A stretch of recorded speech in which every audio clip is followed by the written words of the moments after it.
மீட்டு எங்களின் உயிர்வோடும் உணர்வோடும் கலந்து வாழுகின்ற அன்பு உறவுகள் அனைவருக்கும் வணக்கம். நாட்டில் இத்தனை கட்சிகள் இருக்கிற போது எதற்காக புதிதாக ஒரு கட்சி என்று என் அன்பு மக்கள் யோசிக்கக்கூடும்.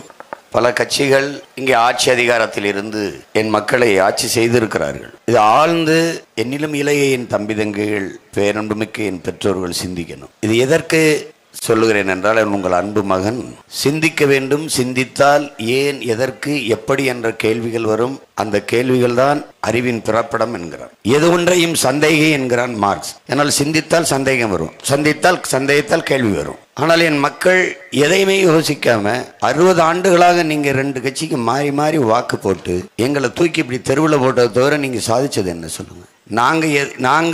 நீங்க சரி பண்ணி விட்டுருந்தா நாங்கள் நேரம் இந்த கட்சியும் தேவையில்லை, ஒன்றும் தேவையில்லை. நான் படம் எடுத்து பிழைச்சிருப்பேன், விவசாயம் பார்த்துட்டு இருப்பேன், என் தங்கச்சி மருத்துவராக இருந்து மருத்துவம் பண்ணிட்டு இருந்திருப்பா. எல்லா வேலையும் விட்டு இந்த வீதியில் கத்த வச்சது யாருன்னா எங்க ஆத்தாலப்பேன் அண்ணன் தம்பி தான், என் மாமச்சனும் தான். ஒரு துளி சிந்தனையில் கூட மாற்றம் இல்லை. ஒரு தடவை ஏமாறலாம், 60 ஆண்டுகளாவா எத்தனை முறை ஏமாற்றப்பட்டிருக்கீங்க? எவ்வளவு பொய்யான வாக்குறுதிகளை நம்பி நம்பி இவர்களுக்கு வாக்கு செலுத்தியிருக்கிறீர்கள். என்ன மாறுதலை கண்டிருக்கிறீர்கள்? என்ன மாறுதலை கண்டிருக்குது? தடையற்ற மின்சாரம் இருக்கா? இலவச மின்சாரம் விவசாயிகளுக்கு கொடுத்தோம்ங்கிறது நீங்க நம்புறீங்க. மின்சாரம் இருக்கா? யோசிச்சு பாருங்க. 9 லட்சம் கோடி கடன் இருக்கு தமிழ்நாட்டுக்கு. எப்படி கடனாச்சுன்னு யாராவது கேட்டீங்களா? எப்படி கடனாச்சு என்று சட்டசபையிலாவது யாராவது எழுப்பி பார்த்திருக்கீங்களா? எந்த துறையில் இழப்பு இல்லை? மின்துறைக்கு 1 லட்சம் கோடி, போக்குவரத்துக்கு 1 லட்சம் கோடி. எப்படி இழப்பு வருது? எப்படி கேட்டால் இலவசம் கொடுத்தோங்கிறீங்க. இலவசமா நான் கேட்டேன்னா பசை தரமா ஓட்டு. நாங்க இங்கிருந்து ஊருக்கு இடம் இருந்த போதெல்லாம் தனியார் பேருந்துல போகும்போது காசு கட்டி தானே போறோம். தரமா ஓட்டு காசு கட்டிக்கிறோம். என்ன கொஞ்சம் மக்களுக்கு சேவை செய்யணும், சரி குறைச்ச விலை கொடு. நீங்க இப்படி பாருங்களேன், அம்மா ஜெயலலிதா ஆட்சியில எல்லாத்தையும் இலவசம் கொடுத்தாங்க. மிக்சி, கிரைண்டர், மடிக்கணினி, லேப்டாப், சைக்கிள் எல்லாம் கொடுத்தாங்கல்ல. தண்ணீரை ஏன் 10 ரூபாய்க்கு வித்தாங்க? தண்ணீரை ஏன் விற்கணும்? தண்ணீரை ஏன் இந்த அரசால இலவசமா தரமான தண்ணீரை மக்களுக்கு விநியோகம் பண்ண முடியல? ஏன் முடியல? தண்ணீரை இலவசமாக கொடுத்தால் தண்ணீரை விற்கிற தனியார் முதலாளி பாதிக்கப்பட்டு போயிடுவான். அவன் பாதிக்கப்பட்டா இவனுக்கு என்ன? அவன் பாதிக்கப்பட்டா அவன் இருந்து வர்ற 300-400 கோடி கமிஷன் போயிடும். அப்ப நீங்க எங்க முதலமைச்சரை தேர்வு பண்றீங்களா? பிரதமரை தேர்வு இல்லை, கமிஷன் புரோக்கர்ஸை தேர்வு பண்ணுகிறீர்கள். அதற்கு ஒரு தேர்தல், அதற்கு நாமல் வரிசையில் வாக்கு செலுத்தணும். நாங்களும் இதெல்லாம் மாத்திருவோம்ட்டு நம்பிக்கையில் கத்திட்டு கிடக்கிறோம். என்ன நடக்குது இங்க? என்னைக்கு உங்களுக்கு ஒரு அறச்சீற்றம் வரணும்ல, ஒரு கோபம் வரணும்ல, ஒரு வெறி வரணும்ல, என்னதாண்டா நடக்குது இங்க அப்படின்னு. சாலைக்கு பேரு தேசிய நெடுஞ்சாலைன்னு வச்சான். சரி, தேசிய நெடுஞ்சாலை 100 கிலோமீட்டருக்கு ஒருத்தன் இடையில கட்டையை போட்டு காசு பறிக்கிறான். அவன் யாரு? அவன் தனியார் முதலாளி. அப்ப ரோட்டை பிரிச்சு வித்திருக்க. அப்போ அப்படித்தானே? ஆனா எந்த காருக்கு வரி எடுக்கல, ரோடு டாக்ஸ், சாலை வரி எந்த காருக்கு எடுக்கல, எந்த மோட்டர் பைக்கு எடுக்கல, எந்த லாரிக்கு எடுக்கல. எல்லா வாகனத்திற்கும் நீ ரோடு டாக்ஸ் எடுத்திருக்க, சாலை வரி எடுத்திருக்க. அப்ப அந்த காசை வச்சு தானே நீ ரோடு போட்டிருக்கணும். அப்புறம் எதுக்கு இந்த ரோடு போட்டது காசு வசூலிக்கிற? நீ எப்படி ரோட்டை கூறு போட்டு வித்தவன் நாட்டை விற்கல? நீ எப்படி நம்புற? எப்படி நம்புற? பிரகாஷ்ராஜ் சொல்றாருல என் சகோதரர், எவ்வளவு வலிது ஓய்ந்த வார்த்தை அது. மோடி டிவி தாருங்கிறத நம்புற என் நாட்டு மக்கள் அவர் நாட்டை வித்து கொண்டிருக்கிறாருங்கிறத நம்ப மறுக்கிறார்கள் என்று சொல்றார். எதையாவது ஒன்றை நம்ம கவனிச்சு பார்க்கிறோமா? வெறும் அரசியல் வாக்கு செலுத்தணும் மட்டும்தானா? மாவீரன் சுபாஷ் சந்திர போஸ் என்ன சொல்றாருன்னு பாருங்க. ஒரு கட்சியை ஏற்றுக்கொண்டு, ஒரு கட்சியின் தலைமையை ஏற்றுக்கொண்டு அது என்ன தவறு செய்தாலும் சகித்து கொள்ள வேண்டும், சகித்து கொண்டே இருக்க வேண்டும் என்பதுதான் நாட்டில் தேசப்பட்டு என்றால் அது என் கால் செருப்புக்கு சமம்ங்கிறான். எவன் தவறு செஞ்சாலும் தவறு தான். அப்படியே 60-70 ஆண்டுகளா சகித்து அடிமை எப்படி பிறக்கிறான்? அநீதியை எதிர்க்க துணிவில்லாதவன் சகித்துக் கொள்ளுகிறான். தொடர்ச்சியா சகித்துக் கொள்ளுகிறவன் அடிமையாகிறான். அவ்வளவுதான். இப்படித்தான் இந்த மண்ணில் என் மக்கள் அடிமையானது. ஒரு தடவை நீங்க கேட்டு பார்த்திருப்பீங்களா? ஒரே ஒரு தடவை 500 ரூபா 1000க்கு எங்களை கையேந்திர நிலையில் வச்சுட்டியே நீ. 60 ஆண்டுகள் ஆட்சி செஞ்சு என்ன எனக்கு வருவாய் பெருக்கத்துக்கும் வாழ்க்கை தர உயர்வுக்கும் என்ன திட்டம் இருக்கு இந்த நாட்டில்? நீங்களே பாருங்க. கற்றறிந்த பெருமக்கள், என்னிலும் இல்லை என் தம்பி தங்கைகள் நம்பாரு. இந்த நாட்டில் மக்களின் நலத்திட்டத்தை பாரு. சலுகை, போனஸ், மானியம், இலவசம், இதை தவிர வேற ஏதாவது நீங்க பார்த்திருக்கியா? வேற ஏதாவது? கல்வியின் தரத்தை உயர்த்த நாங்கள் இவ்வளவு முதலீடு செய்யறோம். ஒவ்வொரு தரமும் ஆண்டு ஒன்றுக்கும் கல்விக்கான பட்ஜெட்ல பல ஆயிரம் கோடி ஒதுக்கப்படுது இல்ல? தரம் உயர்ந்திருக்கா? எங்க அந்த நிதி? எங்க? போக்குவரத்துக்கு என்று ஒதுக்கப்படுது. அரசு பேருந்துல பயணம் பண்ணி பார்த்திருக்கியா? அது போக்குவரத்தா தகர டப்பாவா? பாரு ஒரு தடவை. காயலாங்கடையில போட்டா கூட வாங்க மறுப்பான். முன்னாடி இருக்கிற இது விழுந்துரும்ட்டு சார கயிறை கட்டி பேருந்தை ஓட்டிட்டு போயிட்டு இருக்கா. நீ பாக்குறியா இல்லையா? பேருந்துக்குள்ள நம்ம அக்காவும் அம்மாவும் மழை பெய்யும் போது கொடையை பிடிச்சிட்டு பயணிச்சு போறத பாத்திருக்கியா இல்லையா? பேருந்துல ஓட்டை இருந்ததுல ஒரு குழந்தை விழுந்து பின் சக்கரை ஏறி செத்ததை கேள்விப்பட்டியா இல்லையா? இப்படி எல்லாமா நாடு? சாலையா? இதெல்லாம் சவக்குழியா? ஒரு ஒரு நாட்டில் இத்தனை ஆண்டுகள் ஆண்டு தன் நாட்டு குடிகள் பயணிக்க சரியான பாதை செய்து தராத நாடு நல்ல பாதையில் பயணிக்கும் என்று நீங்கள் எப்படி நம்புகிறீர்கள்? எப்படி நம்புகிறீர்கள்? தேசத்தின் பிஞ்சுகள் பற்றி கிடந்து சாகுதே. நீ வளர்ச்சி பத்தி பேசி என்னத்துக்கு? வெக்கம் இல்லாம எதுக்கு வளர்ச்சி பத்தி பேசுற? நாட்டின் எதிர்காலமே இந்த குழந்தை தானே, அதுக்கு சோறு போட முடியலையே. ஆனா அதனுடைய நலத்துக்குன்னு நீ ஒதுக்குன நிதி எங்க? இந்த 1000 ரூபாய் எப்படி கொடுத்தாங்கன்னு தெரியுமா? அந்த 1000 ரூபாய் காசு எது? SC ST fund. தாழ்த்தப்பட்ட மக்கள், பழங்குடி மக்களின் நலனுக்காக ஒதுக்கப்பட்ட மத்திய அரசு ஒதுக்கின நிதியை எடுத்து அவர்களுக்கு கொடுக்காம ஓட்டுக்காக மகளிருக்கு 1000 கொடுக்குறேன்னு கொடுத்துட்டு இங்க வந்துருச்சா கால கொடுமை. இந்த நிலைமையை ஒழிக்கணும். இது மிகப்பெரிய வேதனை. இதெல்லாம் தினம் உழைக்கிற என் நாட்டு குடிகளை இலவச அரிசி போட்டால் தான் வாங்கி சாப்பிட்டு வாழ முடியும் என்கிற வறுமை ஏழ்மை நிலையில் வைத்துவிட்டு இதை சாதனை என்று பேசுவது. தாலிக்கு தங்கம் கொடுத்தோம், அரைப்பவன். இப்படி ஒரு கேள்வி கேட்டு பாறேன். அரைப்பவன் தாலி வாங்கி கூட தன்னை கட்டிக்க போற பொண்ணுகளுத்துல கட்ட வாக்கில் அதவனுக்கு எதுக்கு பொண்டாட்டி? எப்படி அந்த பிள்ளைய வச்சு கடைசி வரையும் காப்பாற்றுவான்? டே, அரைப்பவன் தாலி வாங்கி கட்ட முடியலடா, அப்புறம் அடுத்து மாத்தி கட்டுறதுக்கு சேலை எப்படி வாங்கி கொடுப்பான்? எப்படி சோறு போட்டு எப்படி காப்பாற்றுவான்? அரப்பவன் தாலி கொடுத்தா சாதனை. குடிக்க வச்ச 5 லட்சம் பேர் தாலி எடுத்திருக்கிய, அது என்ன சாதனை? நீ குண்டு போட்டு கொல்றதான் கொலைன்னு நினைக்கிறியா? இலங்கையில நம்ம இன மக்களை குண்டு போட்டு கொண்டானே, அதுதான் படுகொலையா? இவன் குடிக்க வச்சு கொல்றதும் படுகொலைதான். சாராயம் வைக்கிறது யாரோட செயல்? சாத்தானோட செயல். அது வேலை செய்யுது, வேலை செய்யுது. அவரா பேசுறாரு, உள்ள இருக்க ஐயா ஸ்டாலின், உதயநிதி எல்லாம் பேசிட்டு கலைஞர் சாராயம் வித்து வர்ற காசில் என்ன நலத்திட்டத்தை தீட்டி விட முடியும் என்று என்னோடு நிற்கிற என் அன்பு தம்பி தங்கையில் அருமை பெற்றோர்கள் சிந்தி. ஒரு நாட்டின் மக்களை நீங்க அவங்க விளம்பரம் எப்படி தெரியுமா? மது, அதாவது சாராயம், மது நாட்டுக்கு, வீட்டுக்கு, உயிருக்கு கேடு. வீட்டுக்கு கேடு, உயிருக்கு கேடு. நாட்டுக்கு என்ன கேடு? 50,000 கோடி ஒரு ஆண்டுக்கு வருமானம். நாட்டுக்கு கேடு. நாட்டுக்கு கேடான மதுவை எந்த நாடு விற்கும்? இது கேள்வி. இதுக்கு பதில் இருக்கா?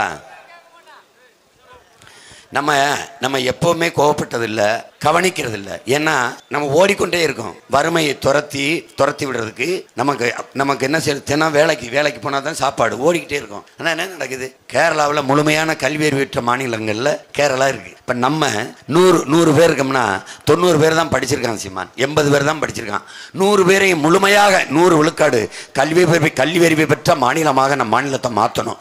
அதுக்கு கல்விக்கு நிதி ஒதுக்கி கல்வியின் தரத்தை உயர்த்தி நம்ம பிள்ளைகளுக்கு தரமான, சரியான, சமமான கல்வியை கொடுத்து அறிவார்ந்த சமூகமாக வளர்த்துவோம் அப்படின்னு கல்வி அமைச்சர் பேசினா எவ்வளவு அருமையா இருக்கும். ஆனால் நிதியமைச்சர் 45,000 கோடிக்கு தான் ஆண்டுக்கு சாராயம் விற்குது, அது 50,000 கோடியா உயர்த்தலாம்னு திட்டம் திட்டிக்கிட்டு இருக்கோம். அப்படின்னா என்ன அர்த்தம்? இன்னும் கொஞ்சம் கூடுதலா குடிகாரர்களை உருவாக்கலாம்னு இருக்கோம். எல்லாம் தெரியுது, ஆனாலும் அதே தவிர செய்றீங்க. அதுக்குதான் எங்க தாத்தா பட்டுக்கோட்டை கல்யாண சுந்தரம், முன்பு புத்தன் வந்தார், பிறகு இயேசு வந்தார், அப்புறம் காந்தி வந்தார், என்னென்னமோ பேசினாங்க, எதையோ எழுதி வச்சாங்க, எல்லாத்தையும் தான் படிச்சிங்க, என்ன பண்ணி கிழிச்சிங்கன்னு கேட்ட நம்மளை பார்த்தா எல்லாம் இருக்கு. பைபிள் இருக்கு, குரான் இருக்கு, பகவத்கீதை இருக்கு, தத்துவங்கள் இருக்கு, கோட்பாடுகள் இருக்கு, முன்னோர்கள் தந்த நன்னெறி இருக்கு, எல்லாம் படிக்கிறான். ஆனாலும் இந்த அநீதிக்கு துணை போறான். அக்கிரமம் தெரியுது, தவறுன்னு தெரியுது. ஐயோ கொள்ளை அடிக்கிறான், ஐயோ ஊழல் செய்யறான், ஐயோ என் மலையை நொறுக்கி கொண்டு போறான், ஐயோ என் மணலை அள்ளிக்கிட்டு போறான். ஆனாலும் அவனுக்கு கோபம் வரல, சகித்துக்கிட்ட. என்ன செய்ய முடியும் என்று கேட்காத, ஒன்னு செய்ய முடியும். ஒன்னால ஒரு ஓட்டை உண்மையும் நேர்மையாக உங்கள் பிள்ளைகளுக்கு, நிக்கிற பிள்ளைகளுக்கு போட முடியும். ஒரு தடவை போட்டு பாரு. இந்த தேர்தலில் நிக்கிற எந்த வேட்பாளர் புதியவர்? திமுக பலமுறை ஆண்டுச்சு. போன முறை 2019 39 பாராளுமன்ற உறுப்பினர்களை அனுப்பினீர்கள். உங்களின் பிரச்சனை என்ன அங்க பேசப்பட்டது? உங்களுக்கான குரல் எப்போது ஒலிக்கப்பட்டது, முழங்கப்பட்டது? ஒண்ணும் இல்ல, ஒண்ணுமே கிடையாது. 5 ஆண்டு உட்கார்ந்து மேசையை தேய்ச்சதான் மிச்சம். இப்ப மறுபடியும் கொடுத்தாலும் அதே தான் நடக்கும். திமுகவுக்கு போடலைன்னா பிஜேபி வந்துடும், பிஜேபிக்கு போடலைன்னா பிஜேபி வராது இல்ல. அதான் நீ செய்யணும். சீமானுக்கு போட்டா பிஜேபி வந்துடும். இது மாதிரி உலகத்துல எந்த பைத்தியக்காரன் பேசுவான்? சீமானுக்கு போட்டா சீமான் தான் வருவான், சீமானுக்கு போட்டா பிஜேபி வந்துடும். இது என்னடா புது கதையா இருக்கு? என் வீட்டுல சுவிட்ச போட்டா என் வீட்டுல தாண்டா லைட் எரியும், உன் வீட்டுல அப்படிடா எரியும். திமுகவுக்கு போட்டா பிஜேபி வராதுன்னு இப்ப வந்துருச்சுன்ற. எப்படி? கதவை திறந்து விட்ட காவாலி பையில வந்தான்டா. கதவை திறந்து விட்டவங்கள அவங்க தான். எதிர்கட்சியா இருக்கும்போது கோபேக் மோடிம்பா. ஏன்னா இந்து கிறிஸ்துவ இஸ்லாமிய மக்களின் வாக்க வாங்கணும்ல, கோபேக் மோடி. ஆட்சிக்கு வந்துட்டா வெல்கம் மோடி. எதிர்கட்சியா இருக்கும்போது இந்தி தெரியாது போடா அப்படிங்கிறது. ஆட்சிக்கு வந்துட்டா இந்திக்காரனே வாடா. இது ஒரு கொள்கை, இது ஒரு கோட்பாடு. என் மக்களும் நம்பிக்கிட்டு அதுல பெருமை வேற. நம்ம பரம்பரையா திமுக. என்னவம் பரம்பரை? ராஜராஜ சோழன், ராஜேந்திர சோழன் பரம்பரை. கள்ளத்தனமா திருட்டுத்தனமா ட்ரெயின் ஏறி வந்த பரம்பரை தானடா உன் பரம்பரை. இதுலதான்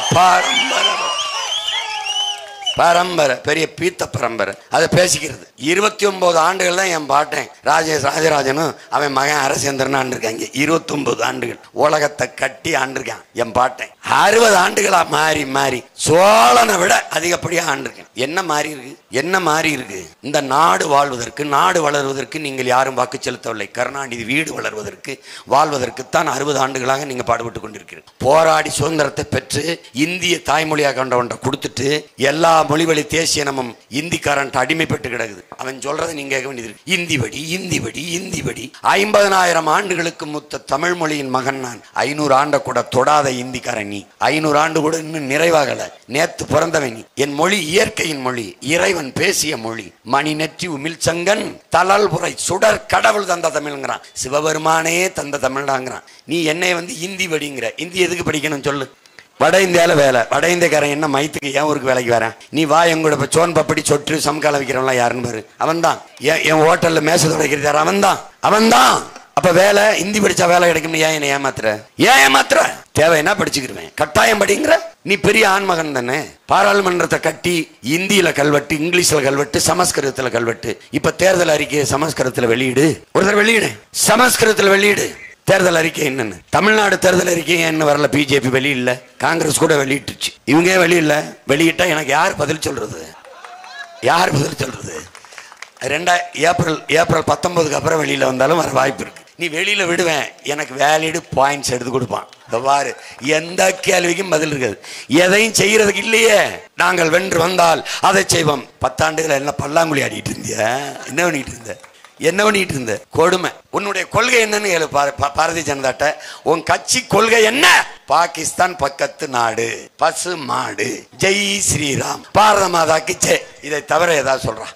ஒண்ணும் கிடையாது. இந்த திராவிட கட்சிகள் இருக்குல்ல, திருடர்கள் முன்னேற்றங்கள் இருக்குல்ல, இவங்களுக்கு என்ன கொள்கை நினைக்கிற? சாதி, மதம், சாராயம், பணம், சாப்பாடு. இதை தவிர வேற கோட்பாடு ஒரு அளவும் கிடையாது. வருவான், சாதி பேசுவான். சாதியை பார்த்து இவன் நம்மள்கிட்ட ஊறி போச்சுல, எல்லாம் சரிதாஞ்சிமா, என்ன இருந்தாலும் நம்ம ஆளுக. அவனுக்கு மொழி சாகிறது, இனஞ்சாகிறது, மலைகளை போகுது, மணல்களை போகுது, நீர் உறிஞ்சி விற்கப்படுது, காற்று விஷமாயிருச்சு, நீர் விஷமாயிருச்சு, சோறு நஞ்சாயிருச்சு. சாதியை காப்பாற்றி பெறணும். காப்பாற்றி என்ன வச்சிருக்க? சாதி மதத்தை தவிர நீ என்ன வச்சிருக்க? என் முன்னால் நிக்கிறல ஒண்ணு சொல்லு. உனக்கு சாதி இருக்கு, மதம் இருக்கு, வேற என்ன இருக்கு? மோதிக்கிட்டு செத்தா புதைக்க சுடுகாடு வச்சிருக்க. அதுவும் சில சாதிக்கு கிடையாது. என்ன வச்சிருக்க? சாதிக்கு ரத்த வரி உண்டு, ரத்தத்துக்கு சாதி வரி கிடையாது. நாங்க கொடுக்கிற ரத்தம் எவ்வளவு தெரியுமா? நாங்க கொடுத்துருக்கோம். சின்ன பசங்க இந்தியாவிலே ஒரு அரசியல் அதிகமா ரத்தம் கொடுத்திருக்குன்னா அது நாம் தமிழர் கட்சி தான். எதிர்கட்சிகள் எல்லா கட்சிகளும் எங்களை பாராட்டிருக்கு. ஒரு அருள் தந்தை ஜப வழிபாட்டில் பேசுறாரு. அவர் எங்க இருக்காருன்னு எனக்கு தெரியாது. சொல்றாரு, நாம் தமிழர் கட்சி எந்த மருத்துவமனையில இருந்து என் நேரத்தை கலைச்சாலும் அந்த கட்சி பிள்ளைகள், தம்பி தங்கைகள் ஓடி வந்து ரத்தம் கொடுக்குறாங்க. அது பாராட்டத்தக்கதுன்னு சொல்றாரு. எந்த நேரத்தில் கூப்பிட்டாலும், ராத்திரி என்ன நேரத்துக்கு கூப்பிட்டாலும் ஓடியாந்து ரத்தம் கொடுக்குறான்னா குடிக்காம படுத்திருக்கான்னு அர்த்தம். அதை நீ முதல்ல புரிஞ்சுக்கணும். ரத்தம் கொடுக்குறான். ஏன் கொடுக்குறோம்? நாங்கள் ரத்தம் சிந்தி எங்கள் இனத்தின் விடுதலைக்கு போராடணும். அதை உலகத்துக்கு உணர்த்த தமிழ்நாட்டில் மட்டுமில்ல உலகம் பூரா என் கட்சி பிள்ளைகள் ரத்தம் கொடுக்குறான். நான் பறையன், நான் கொடுத்த ரத்தம் படையாச்சிக்கு ஏறி இருக்கு. நான் இந்து, நான் கொடுத்தது இஸ்லாமிய ஏறி இருக்கு. நாங்கள் இஸ்லாம், நான் கொடுத்தது இந்துக்கு இருக்கு. நான் கொடுத்துட்டு இப்படி போயிடுவேன். அவன் அங்கே படுத்து கிடப்பான். சார் யார் ரத்தம் சார்? பார்த்து ஏற்றுங்க சார். என் ஜாதி ரத்தம் பண்ணா அவன் இருன்னு போயிடுவான். நீ செத்து விட வேண்டியதுதான். எம்ஜிஆர் யார் ரத்தத்தின் ரத்தம் என்னாரு? அவர் உடல்நிலை சரியில்லாத போது துப்பாக்கி சூடு விட்டு கிடக்கும்போது பல பேர் ரத்தம் கொடுத்தார்கள். அதனால் அவர் பிழைத்தார். யார் ரத்தம் என் உடம்புல ஓடுதுன்னு தெரியல, அதனால் நீங்கள் எல்லாம் என் ரத்தத்தின் ரத்தங்கள்னாரு. அப்படி நீங்கள் எல்லாம் எங்கள் ரத்தத்தின் ரத்தங்கள். நாங்கள் கொடுத்த ரத்தம் யார் உடம்புல ஓடுதுன்னு தெரியல. ஐயா மேத்தா எழுதின மாதிரி சாதி சண்டையில் வெட்டிக்கிட்டு குத்திக்கிட்டு சிந்திய ரத்தம் ஒன்றாக கலந்தது. சாதி கலவரத்தில் வெட்டிக்கிட்டான். ஆனா இந்த ரத்தம் ரத்தம் அடிச்சுக்கிட்டு தான் ஒன்னா போய் கலந்துருச்சுறாங்க ரத்தம். அதனாலதான் என்ன சொல்றோம், சாதிக்கு ரத்த வெறி உண்டு, ரத்தத்துக்கு ஒருவதும் சாதி வெறி கிடையாது. உங்க பிள்ளைகள் என்ன சொல்றோம், ஒரு சின்ன பையன் சொல்றான் சீமான் பேசுனதுல உனக்கு என்னடா ரொம்ப பிடிக்கும்னு. சாதி பார்த்து நாங்க பழக மாட்டோம், சாதி பார்க்கிறவனோட பழகவே மாட்டோம். ஒரு கோட்பாடு தான் என் உடன் பிறந்தவனே. அண்ணல் அம்பேத்கர் கற்பிச்ச ஆக சிறந்த கோட்பாடு, நான் யாருக்கும் அடிமை இல்லை, எனக்கும் யாரும் அடிமை இல்லை. ஐயா பெரியார் கற்பிச்ச கோட்பாடு, நான் உயர்ந்த சாதி என்று எண்ணிக்கொள்கிற பெருமை கொள்கிற பெருமக்களே, உங்களுக்கு கீழே எவனும் தாழ்ந்த சாதி இல்லை என்று எண்ணிக்கொள்ளுங்கள், சமூகத்தில் பிரச்சனை இல்லை. இவ்வளவுதான். மதத்தில் எப்படி கோட்பாடு வைக்கிறது, உன் மதம் சிறந்தது வழிபடு, என் மதமும் சிறந்தது வழிவிடு, இவ்வளவுதான் கோட்பாடு. உன் இறை உனக்கு வழிபடு, என் இறை எனக்கு வழிவிடு, இவ்வளவுதானே. அங்க தொழுதுகிட்டு இருக்கான், வாங்கொடி சொன்ன அங்க தொழுதுகிட்டு இருக்கான், போலீஸ் எட்டி அடிச்சு பூட்ஸ் காலால மீச்சு உதைக்குது, காணொலி பாக்குற, இதயம் வெடிக்குது. ஆனா நீ தெருவுல இஸ்லாமியர் தெருவுல விநாயகர் சேர்த்து தூக்கிட்டு போற, விநாயகர் பிள்ளையருக்கு தெருவில் இறங்கி அடிக்கிறானா, சண்டை விடுறானா? மாண்பு. ஏன் நபிகளார் சொன்னது, அண்டை அயலானுக்கும் அன்பு காட்டு, அடுத்தவன் பசியோடு இருக்கும் போது நீ உண்ணாதை, அது பாவம்ங்கிறார்.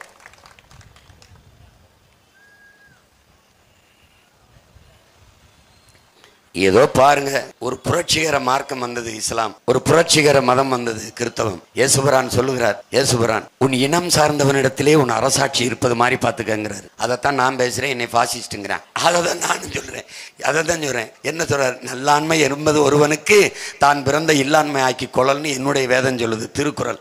அதை என் பாட்டனார் வள்ளுவேன், அதைத்தான் நான் சொல்றேன், என்னைய பாசிஸ்ட்ங்கிறேன், இனவெறிங்கிறேன். அது என்னடா அடுத்தவனுக்கு இருந்தா அது தேசப்பற்றாருக்கு, எங்களுக்கு இருந்தா அது இனவெறியாயிரு. தமிழ் தேசம் செப்பரேட்டிசம், பாசிசம், அந்த இசம் இந்த இசம், இனவெறி, செரங்கு, சொறி. அப்ப ஏன்னா தெலுங்கு தேசத்தோட கூட்டணி வைக்கிறான், வெட்டங்கட்டவன இது கடை வைக்கிற, அவன் தெலுங்கு தேசம் கட்சி வச்சிருக்க, அப்படி என்டி ராமர் விழுந்து அவரோட கூட்டணி வைக்கிற. அது தெலுங்கு தேசம் என்றால் இது தமிழ் தேசம், தமிழ் தேச அரசியல் என்றால் என்னன்னு என்கிட்ட கேளு. திராவிடம்னா என்னன்னு கேளு. திராவிடம்னா நான் சொல்றதான் சரியான விளக்கம். தமிழர் அல்லாதவர் வசதியாக வாழ்வதற்கும் ஆள்வதற்கும் கொண்டு வரப்பட்ட ஒரு தத்துவம் திராவிடம். தமிழ் தேசம், இது தேசம் தமிழ்நாடு, அப்படி என்றால் தமிழ் தேசம். இங்கு வாழ்கிற மக்கள், அவர்களின் மொழி, கலை, இலக்கியம், பண்பாடு, வேளாண்மை, வழிபாடு எல்லாவற்றையும் பாதுகாப்பது, பெண்ணிய உரிமை, தொழில் வளர்ச்சி, பொருளாதார மேம்பாடு, எல்லாருக்கும் கல்வி, கல்விக்கேற்ற வேலை, வேலைக்கேற்ற சம்பளம், அதை கொண்டு வாழ்கிற பெருமை மிக்க வாழ்வு, காட்டு வளம், கனிம வளம், மலை வளம், கடல் வளம், நிலவளம், நீர்வளம், மணல் வளம், இவற்றை எல்லாம் காப்பது. இதுக்கெல்லாம் ஒரு அரசியல் இருக்குது. என்ன அரசியல்? தமிழ் தேச அரசியல், தமிழ் தேச அரசியல், தமிழ் தேசம். இவ்வளவுதான். அப்படி ஒரு விளக்கத்தை திராவிட கட்சியார்ட்ட தம்பி உதயநிதிட்ட கேட்டு நாளைக்கு அனுப்பி விடுப்பா, இல்லை ஐயா ஸ்டாலின் கேளு, ஐயா திராவிடம்னு சொல்றாங்களேன்னு. கடைசியா ஒரு நாள் சொல்லிட்டு, அப்படி ஒரு கல்யாணம் திருமண வீட்டில் போய் திராவிடம் என்று கேட்கிறார்களே என்னவென்று, இந்த நடந்திருக்கிறதே இந்த திருமணம் தான் திராவிடம். ஓ, திருமணம் நடத்திருக்கிறது திராவிடமா? ஐயோ, என்னை பத்த அம்மா எனக்கு பாஸ்போர்ட்டை தரமாட்டேங்கிறாங்க, இல்லைன்னா உண்மையிலே நான் வேற நாட்டுக்கு போயிடுவேன். உண்மையிலே போயிடும். இப்போ ஒன்றும் கெட்டு போகல, பாப்பேன் போராடி பார்ப்பேன், இல்லைன்னா ரெண்டு மயங்களையும் பொண்டாட்டியும் கூட்டிக்கிட்டு இப்படியே போய் அந்த அருணாச்சல பிரதேசம் இருக்குல்ல, அருணாச்சல பிரதேசம் அதை என்னதுங்கிறான் சீனா. நம்ம 58 இன்ச்சு அமைதியா இருக்கு, ஒன்றும் பேசுற மாதிரி இல்லை. இந்தியா நேஷன் ஹே, அது அருணாச்சல பிரதேசத்துலேருந்து ஒரு பேச மாட்டேன். அப்படியே அவன் வந்து 11 மாவட்டத்துக்கு சைனீஸ்ல பேர் வச்சுட்டு, மலைகளுக்கெல்லாம் சைனால பேர் வச்சு பலகை வச்சுட்டு போயிட்டான். இது எப்படி, இது ஆரணி, இது திருவண்ணாமலை அப்படின்னு போர்டு வைப்போம்ல, அந்த மாதிரி பலகை வச்சுட்டு சீனாக்காரன் போயிட்டான். வாயத்தரங்களையே அவன் என்ன சொல்றான், அருணாச்சல பிரதேசம் என்னது, நீ இங்க சீனாவுக்கு வர பாஸ்போர்ட் விசா தேவையில்லைங்கிறான். எனக்கு எவ்வளவு வசதியா போச்சு பார்த்தியா, நான் பாட்டுக்கு அப்படி ஐயா நான் உள்ள வந்துடுறியா, அவ்வளோதான். இப்போ நீ அதான் நடக்க போகுது. ஒரு நாள் திடீர்னு சீமானை காணாமல் தேடுவேன், நான் சீனாலேருந்து உனக்கு ஃபோன் அடிக்கிறேன், வேற என்ன செஞ்சுற, எவ்வளவு நாளைக்கு தான் கத்த சொல்ற, இன்னைக்கு இந்த மாதிரி கத்தாத இதெல்லாம் ஓட்டலாம் கேட்டு டாக்டர்கிட்ட போனா ஒரு குழாயை விட்டு இப்படி ஒரு கேமரா விட்டு எடுத்து உன் தொண்டையை எப்படி வெஞ்சிருக்கேன் 2 பக்கம் புண்ணாகி ரத்தம் கசிஞ்சு கொட்டும். அப்ப சொல்லுவாரு, நீ 2 மாசத்துக்கு பேசாதேன்னு. 2 மாசத்துக்கு பேசாம இருக்கிற ஆளா நான்? சார் வேற ஏதாவது மருந்து கொடுங்க டாக்டர், தயவு செய்து விட்டுருங்க. ஏன், மூச்சை இழக்கலாம், பேச்சை இழக்க முடியாது, ஏன்னா அடிமை, நான் உரிமைக்கு பேசித்தான் ஆகணும். என் அன்பு தம்பி தங்கைகள், என் அருமை உடன் பிறந்தார்கள், பேரன்பு மிக்க என் பெற்றோர்கள், எளிய பிள்ளைகள், எங்களை வெல்லவை. உண்மையை தேடுங்கள், நேர்மையை தேடுங்கள். நபிகளார்ட்ட ஒருத்தர் கேட்கிறாரு, நபிகளே இந்த தீமையை எப்படி வெல்வீர்கள்? என்ன சொல்லியிருப்பார் நினைக்கிறீங்க? நான் நன்மையை வைத்துத்தான் வெல்வேன். அப்படி இந்த தீமைகளை உங்கள் பிள்ளைகள் இந்த நன்மைகளை உண்மைகளை வைத்து வெல்லுங்கள். வரலாற்று எப்படி ஒரு மாறுதலை செஞ்சா என்ன? பெரிய பெரிய கட்சி எல்லாம் போட்டிடுச்சுங்க, கூட்டணி வச்சு 10 ஆண்டு ஆண்ட பாரதிய ஜனதா, அப்புறம் காங்கிரஸ், அப்புறம் திமுக, பெரிய பெரிய கூட்டணிங்க. பல ஆயிரம் கோடிகளை கொட்டி அண்ணன் ஒரு தொகுதிக்கு 150 கோடினா எவ்வளவு வருதுன்னு நீங்க கணக்கு பார்த்துக்க. எல்லாம் செலவிடாங்க. ஒரு வயசா இல்லைங்க, சின்ன சின்ன பசங்கங்க, 20 பெண் பிள்ளைங்க, 20 ஆண் பசங்க வந்து நின்னாங்க. ஒரே ஒரு கட்சி தனிச்சு நின்று ஓட்டுக்கு காசு கொடுக்காம வென்றுட்டாங்க. வரலாற்றில் எவ்வளவு பெரிய புரட்சி நடந்துரும்னு பாருங்க. உலகம் திரும்பி பார்த்துரும் பாருங்க. இந்திய நாட்டின் தேர்தலில் ஒரு கட்சி தனிச்சு நின்று வாக்குக்கு காசு கொடுக்காம, கூட்டணி இல்லாம, கொள்கையை மட்டும் பேசி மக்களின் நன்மதிப்பை பெற்று வென்று விட்டார்கள் என்றால் வரலாற்றில் அதைவிட ஒரு புரட்சி எதுவும் இல்லை. அந்த புரட்சியை இந்த ஆரணியிலிருந்து நீங்கள் ஆரம்பித்து வையுங்கள் என்று என் அன்பு சொந்தங்களிடத்திலே வேண்டுகிறேன். என் அருமை உடன் பிறந்தவர்களே, மாற்றம் வர வேண்டும், மாற்றம் வர வேண்டும் என்று வார்த்தையில் சொல்லிக் கொண்டு பயனில்லை. மாற்றம் என்பது சொல் அல்ல, அது ஒரு செயல். வெறும் சொல் அல்ல, செயல். செய்து காட்டணும், செய்து காட்டணும். மாற்றம் வரணும் பாரு, மாற்றம் வரணும் பாரு, மாற்றம் வரணும் பாரு, ஒரு மாற்றம் வரணும் பாரு. நாட்டு மக்கள் நல்லா இருக்க நோக்கம் இருப்பதாரு. அந்த எண்ணம் கொண்ட சின்னத்துல ராசாக்கா நாம எல்லாருமே ஓட்டு போடணும் ஐயாக்கா. ஏற்றம் வரணும் பாரு, ஏற்றம் வரணும் பாரு. ஏலசன வாழ்க்கையில முன்னேற்றம் வரணும் பாரு. அந்த எண்ணம் கொண்ட சின்னத்துல ராசாக்கா நாம எல்லாருமே ஓட்டு போடணும் ஐயாக்கா. முயற்சி எடுக்க வேணும், முடிவு பண்ணி பார்க்க வேணும். ஏன் மக்களெல்லாம் ஒன்னா சேர்ந்து ராசாக்கா மைக்கு சின்னத்திலே ஓட்டு போடணும் ஐயாக்கா. மாற்றம் என்பது மானுட தத்துவம். மாறாது என்ற சொல்லை தவிர மற்றவை அனைத்தும் மாறிவிடும் என்கிறான் மாமேதை மார்க்ஸ். நாம் மாறுவோம், மாற்றும். என் அருமை சொந்தங்களே, இந்த ஆரணி தொகுதியிலே நிற்கிற என் அன்பு தங்கை, என் உயிருக்கினிய என் உடன் பிறந்தால் மருத்துவர் பாக்கியலட்சுமி அவர்களை நிறுத்தி இருக்கிறேன். மருத்துவ பணியை இடைநிறுத்தம் செய்துவிட்டு இந்த தேர்தலில் போட்டியிடுகிறாள். காரணம், நோய்க்கு மருந்து கொடுத்து, தேக நோய்க்கு மருந்து கொடுத்து குணப்படுத்துவது வேறு, தேசம் நோய்பட்டு கிடக்கிறது, அதுக்கு அதை குணப்படுத்த வேண்டும் என்பதற்காக என் தங்கை 16 மருத்துவர்களுக்கு நான் வாய்ப்பு கொடுத்து நிறுத்தியிருக்கிறேன். நோயாளிகளுக்கு மருந்து கொடுத்து குணப்படுத்துவதல்ல மருத்துவர்களின் பணி. நோயாளிகளே உருவாகாத ஒரு சமூகத்தை படைப்பதுதான், உருவாக்குவதுதான் மருத்துவர்களின் வேலை என்பதை இந்த மக்களுக்கு உணர்த்துவதற்கு என் பிள்ளைகளுக்கு உணர்த்தி இந்த களத்திலே நிறுத்தியிருக்கிறேன். குற்றவாளிகளை பிடித்து கூண்டில் நிறுத்துவதல்ல காவல்துறையின் வேலை. குற்றவாளிகளே உருவாகாத ஒரு சமூகத்தை உருவாக்குவதுதான் காவல்துறையின் வேலை. ஆசிரியர்களின் பணி அறிவார்ந்த சமூகம் படைப்பது, ஒழுக்க மிகுந்த சமூகம் படைப்பது. அதனால் ஆசிரியர்களுக்கு வாய்ப்பு, அதனால் பொறியாளர்களுக்கு வாய்ப்பு. பொறியாளர்களுக்கு அதற்கு வாய்ப்பு. வெளிப்படையாக அநீதிகளால் கட்டப்பட்ட சமூகத்தை தகர்த்து முற்றுமுழுதாக புதிய ஒரு சமூகம் படைக்க பொறியாளர்களுக்கு வாய்ப்பு. அறிவார்ந்த பிள்ளைகளை, ஆகச் சிறந்த தகுதியும் திறமையும் வாய்ந்த பிள்ளைகளை தேடி தேடி தொகுதிகளில் வேட்பாளராக நிறுத்தியிருப்பது என் மண்ணையும் மக்களையும் காக்க வேண்டும், அடிமை நிலை, வறுமை, ஏழ்மை நிலையிலிருந்து மீட்க வேண்டும் என்பதற்கு. உங்கள் பிரதிநிதி பாராளுமன்றம், சட்டமன்றம் என்றால் மக்களின் பிரதிநிதி. மக்களின் பிரச்சனைகளை அங்கே சபையிலே பேசி அதுக்கு தீர்வு காண்பதுதான் அவர்களின் பணி. அப்படி ஆரணி தொகுதியிலே இருக்கிற மக்களின் பிரச்சனைக்கு என் தங்கை இதே ஒளிவாங்கி முன்பு நின்று உழைக்கும் மக்களை உங்களின் உரிமைக்காக ஓங்கி முழங்குவாள் என்கிற உறுதியை தருகிறேன். என் உயிர் தங்கை பாக்கியலட்சுமிக்கு நீங்கள் மைக்கு சின்னத்திலே வாக்களித்து வெற்றி பெற செய்யுங்கள். புரட்சி எப்போதும் வெல்லும். உங்கள் பிள்ளைகள் எங்களின் வெற்றி அதை சொல்லும். இலக்கு ஒன்றுதான், இனத்தின் விடுதலை. இனம் ஒன்றாவோம், இலக்கை வென்றாவோம்.